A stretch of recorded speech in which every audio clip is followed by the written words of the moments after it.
మన దేశంలో 3 వ్యవస్థలు ఉంటాయి. ఆ 3 వ్యవస్థలకి దేని పవర్ దానికి ఉంటూనే ఇంకొక వ్యవస్థల పైన పర్యవేక్షణ కూడా ఉంటుంది.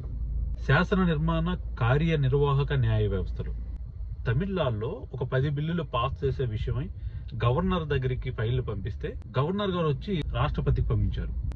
దీనిపైన ఆ ప్రభుత్వం సుప్రీంకోర్టుకి వెళ్ళింది. సుప్రీంకోర్టు కీలక ఆదేశాలు జారీ చేసింది. 3 నెలల కాల వ్యవధి దాటి ఉంచారో అవి ఆటోమేటిక్ గానే పాస్ అవుతున్నట్లు ఆదేశాలు జారీ చేస్తూ ఆ తీర్పును ఎక్స్టెండ్ చేస్తూ రాష్ట్రపతికి కీలక ఆదేశాలు జారీ చేశారు.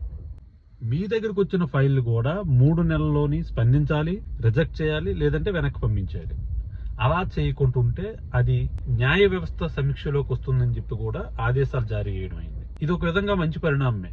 ఎందుకంటే కేంద్ర ప్రభుత్వం రాష్ట్రాలపైన ఆధిపత్యం కోసం గవర్నర్ పవర్ ని ఉపయోగించుకుంటుంది.